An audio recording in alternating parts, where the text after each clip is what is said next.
De la gloria al hierro de una celda. Imagínate por un momento pasar de desfilar por las alfombras rojas, con flashes que iluminan tu rostro y fanáticos coreando tu nombre, a escuchar el chirrido metálico de una puerta que se cierra detrás de ti, encerrándote en una fría y oscura celda. La fama, por más brillante que parezca, no siempre garantiza una vida perfecta. Hay quienes, incluso en la cima de su carrera, terminaron tras las rejas por errores, accidentes o decisiones que cambiaron su destino para siempre. Hoy conocerás las historias más impactantes de celebridades que cayeron desde lo más alto, directo al abismo. Algunos jamás lograron recuperarse. Otros, contra todo pronóstico, encontraron la forma de levantarse. Quédate hasta el final, porque la última historia te dejará sin palabras. Juan Gabriel, el divo entre rejas. No necesita presentación. Juan Gabriel, el divo de Juárez, no solo fue uno de los cantautores más queridos de México, sino un verdadero icono cultural que conquistó corazones con su voz, su estilo único y su capacidad para transformar emociones en música. Canciones como Querida, Amor Eterno y Hasta que te conocí se convirtieron en himnos que trascendieron fronteras. Pero pocos conocen que, antes de alcanzar esa gloria, Alberto Aguilera Valadez, su verdadero nombre, enfrentó uno de los capítulos más oscuros de su vida. En 1970, fue acusado de robo y enviado a la temida prisión de Lecumberri, conocida como el Palacio Negro, un lugar donde las paredes parecían absorber cualquier esperanza. Durante 18 meses de encierro, sufrió aislamiento y la dolorosa indiferencia de su familia. Se cuenta que enviaba cartas a su madre sin recibir jamás una respuesta. Sin embargo, lejos de apagarse, encontró refugio en lo único que nunca le abandonó, la música. En esas frías celdas nacieron letras como No tengo dinero, que más tarde se convertiría en un himno de superación. Su salvación llegó gracias a la cantante y actriz Enriqueta Jiménez, la prieta linda, quien pagó su fianza y le devolvió la libertad. Un gesto que cambió el rumbo de su vida y de la música mexicana. Curiosamente, según registros oficiales, no existe evidencia de que Juan Gabriel haya estado realmente en Lecumberri. ¿Un error administrativo? ¿Un misterio que él mismo alimentó? Lo cierto es que, real o no, este episodio marcó su historia y reforzó su leyenda. Juan Gabriel convirtió la adversidad en arte, y su legado sigue brillando como uno de los mayores referentes de la música latina. Cesáreo Quesadas, del Niño Perfecto al escándalo. En los años 50 y 60, México conoció a un niño que parecía salido de un cuento. Su nombre, Cesáreo Quesadas, aunque para todos era Pulgarcito, por el entrañable personaje que interpretó en la película del mismo nombre. Con su sonrisa inocente y un carisma natural, conquistó la pantalla grande y compartió escena con gigantes como Chabelo, Roberto Gómez Bolaños y Manuel el Loco Valdés. Producciones como Santa Claus y Pulgarcito lo convirtieron en un símbolo de ternura para millones de espectadores, el niño perfecto que todos querían como hijo, hermano o amigo. Pero la vida real, lejos de los reflectores, terminaría contando una historia mucho más amarga. Décadas después de dejar la actuación, en 2002, Cesáreo enfrentó una de las acusaciones más graves que alguien puede recibir. Fue denunciado por su expareja por conducta inapropiada hacia menores dentro de su propio entorno familiar. El juicio fue rápido y la sentencia, implacable, 19 años de prisión en el Centro de Reinserción Social de Yucatán. Dentro de la cárcel, lejos de aquel mundo de aplausos, fue conocido simplemente como Pulgar. Se mantenía activo organizando juegos de softball, participando en torneos de ajedrez e incluso liderando al equipo de reclusos. Entre las visitas que recibía, destacaba la actriz Carmen Salinas, quien acudía para apoyar a los internos, incluida su causa. A pesar de todo, Cesáreo siempre defendió su inocencia, asegurando que todo se trató de una venganza personal de su expareja. En 2021, después de casi 2 décadas tras las rejas, recuperó la libertad. Sin embargo, esa puerta que se abrió no lo llevó de vuelta al estrellato. Su imagen había quedado marcada para siempre por el escándalo. De ser el niño prodigio del cine mexicano, a un nombre que divide opiniones. Una caída tan brutal como dolorosa. Emilio el Indio Fernández, del genio del cine, al crimen mortal. Hablar de Emilio el Indio Fernández es evocar una de las figuras más grandes, complejas y controvertidas del cine mexicano. Actor, director, guionista y leyenda viva de la época de oro. Obras como María Candelaria y La Perla no solo llevaron el nombre de México a lo más alto, sino que le valieron premios internacionales como la Palma de Oro en Cannes y un Globo de Oro. Incluso, se dice que su perfil fue la inspiración para la icónica estatuilla del Oscar. Pero detrás de ese genio creativo y de su impecable mirada cinematográfica, se escondía un hombre de carácter volcánico, impredecible y peligroso. En 1976, Su temperamento lo llevó al centro de un episodio trágico que cambiaría su vida para siempre. Durante una acalorada discusión con un campesino llamado Javier Robles Aldecoa, Emilio desenfundó un arma y disparó. El resultado fue mortal. Fue arrestado y condenado a más de 4 años de prisión en Coahuila. Sin embargo, gracias al pago de una fianza de 50,000 pesos, solo cumplió 7 meses tras las rejas. Aún así, esos meses fueron suficientes para que probara el frío del aislamiento y la dureza de la soledad. Al salir, evitó a la prensa y culpó a los periodistas de haber destruido su carrera. Intentó regresar al cine, pero las puertas se cerraban una tras otra. El escándalo y su fama de hombre violento mancharon un legado que, hasta ese momento, parecía intocable. Con el tiempo, Emilio se recluyó cada vez más, atrapado en su propia leyenda y en los excesos que lo consumían. Falleció en 1986, a los 82 años, dejando una huella imborrable en la historia del cine, pero también un recuerdo amargo de un talento ensombrecido por la violencia. Germán Valdés Tintán, el comediante que la risa no pudo salvar. Germán Valdés, mejor conocido como Tintán, fue más que un comediante, fue un fenómeno cultural.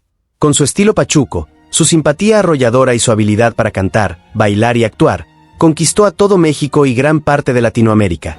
Protagonizó más de 100 películas que definieron una era, y su figura se convirtió en sinónimo de alegría y entretenimiento.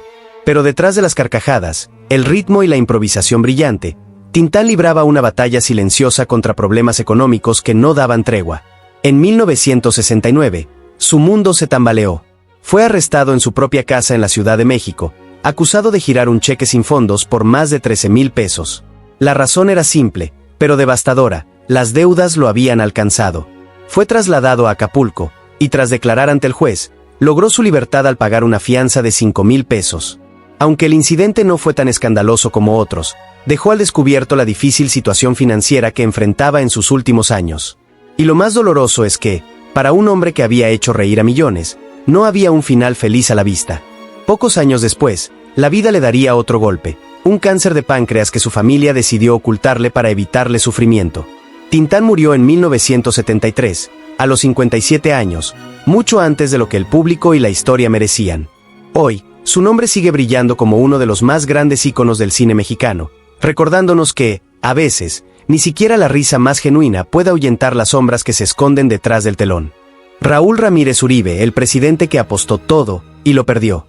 Raúl Ramírez Uribe no solo fue un actor reconocido en el cine y la televisión mexicana, con más de 100 producciones en su haber, también era una figura de peso dentro de la industria.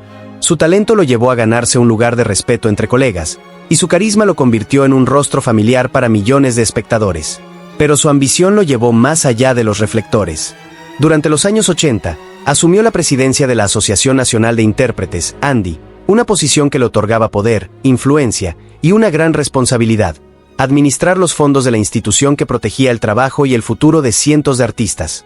Con la intención, según él, de hacer crecer el patrimonio de la ANDI, decidió invertir en la bolsa de valores. Lo que en su mente era una jugada maestra, en la realidad se convirtió en un desastre. Las inversiones fallaron y millones de pesos se esfumaron. Las consecuencias fueron inmediatas. Las acusaciones de mala administración y desvío de recursos lo llevaron a prisión. Aunque su estancia tras las rejas duró solo 3 meses, el golpe a su reputación pudo haber significado el fin de su carrera. Sin embargo, Raúl no estaba dispuesto a rendirse. Tras recuperar la libertad, volvió a la actuación, incluso explorando la dirección y la escritura de guiones. Brilló en telenovelas como Salomé y Mariana de la Noche, demostrando que su talento seguía intacto. Su historia es un recordatorio de que un error puede costarte todo, pero también de que, si el público todavía te quiere, siempre existe una puerta abierta para regresar. Lupita D'Alessio, la voz que rugió incluso tras las rejas. Hablar de Lupita D'Alessio es hablar de una fuerza imparable en la música mexicana. Conocida como la Leona Dormida, su voz cargada de pasión y su presencia imponente en el escenario la convirtieron en un ícono durante las décadas de los 80 y 90. Sus canciones no solo se cantaban, se sentían, porque hablaban de amores intensos, desengaños y resiliencia. Pero en 1993, su vida dio un vuelco dramático. Cerca del Aeropuerto Internacional de la Ciudad de México, más de 20 agentes de la Policía Federal la detuvieron. El motivo: una acusación por evasión fiscal que aseguraba que debía una fuerte suma de impuestos al gobierno. Fue trasladada al reclusorio femenil Oriente, donde pasó 3 meses que describiría más tarde como vivir en un lugar sin oxígeno. Aseguró que no se trataba de una evasión intencional, sino de la mala administración de personas en las que había confiado para manejar su dinero. En prisión, Lupita enfrentó la soledad y la desolación, pero también encontró un inesperado refugio, el apoyo de otras reclusas, quienes, según sus propias palabras, la cuidaron en sus momentos más vulnerables. Cuando recuperó la libertad, pudo haberse retirado en silencio, pero su espíritu no estaba dispuesto a apagarse. En 1994 regresó a los escenarios con el álbum Desde mi libertad, que incluía el tema que le dio su apodo, Leona Dormida. Este disco no solo marcó su regreso artístico, sino que simbolizó su renacimiento personal. Lupita D'Alessio demostró que, aunque la vida te arranque todo, siempre puedes rugir más fuerte y volver a conquistar tu lugar. Joselito, del canto celestial al silencio tras las rejas. Joselito, apodado el Niño Ruiseñor, fue un fenómeno musical y cinematográfico en los años 50 y 60. Su voz clara, potente y sorprendentemente madura para su edad, lo llevó a protagonizar películas como El pequeño ruiseñor y Saeta del ruiseñor. Era una estrella internacional, cantó en París, emocionó en América Latina y hasta llegó a presentarse en Japón. Pero como tantas veces ocurre, el paso de la niñez a la adultez fue devastador para su carrera. Cuando su voz cambió y su imagen de niño prodigio quedó atrás, la industria que antes lo adoraba comenzó a cerrarle las puertas. Sin el brillo de los reflectores, Joselito buscó nuevos rumbos, e incluso se mudó a Angola, donde, según rumores, se involucró en negocios turbios mientras organizaba safaris. En 1990, su vida tocó fondo. Fue arrestado en España por posesión de sustancias ilícitas y condenado a 5 años de prisión. Allí, entre muros fríos y rutinas monótonas, comenzó a enfrentar sus adicciones y a reconstruirse poco a poco. Aunque nunca volvió a ser la estrella que fue, logró reaparecer ocasionalmente en los medios. Participó en producciones como Spanish Movie y Torrente 4, e incluso se atrevió a contar su historia en el reality Supervivientes, donde dejó claro que había aprendido a vivir lejos del lujo y la fama. Hoy, a sus 79 años, Joselito mantiene un perfil bajo. Ya no canta ante miles, pero sigue siendo recordado por sus admiradores como aquella voz que, por un tiempo, fue capaz de emocionar al mundo entero. Y así llegamos al final de esta lista de 7 figuras que, en algún momento de sus vidas, pasaron de ser aclamadas estrellas a enfrentar uno de los capítulos más oscuros que alguien puede vivir, la cárcel. Cada historia es tan única como impactante. Desde Juan Gabriel, que transformó la adversidad en arte y salió más fuerte que nunca, hasta Cesáreo Quesadas, cuya carrera quedó marcada para siempre por el escándalo. Vimos a Emilio el Indio Fernández, una leyenda que se dejó llevar por su temperamento hasta provocar una tragedia, y a Tintán, que ni con todo su ingenio y carisma pudo escapar de los problemas financieros.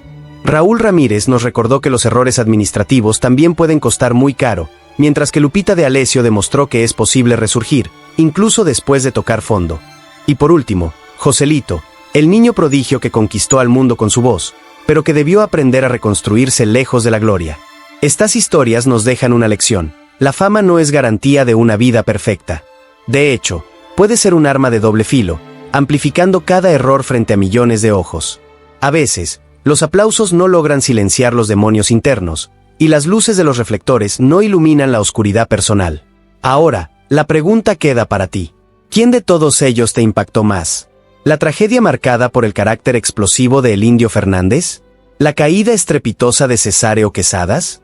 ¿O la vida de Joselito, que pasó de la cima a la sombra para luego buscar su propia redención? Déjalo en los comentarios y conversemos. Si te gustó este video, no olvides dejar tu like, suscribirte y activar la campanita para más historias como esta.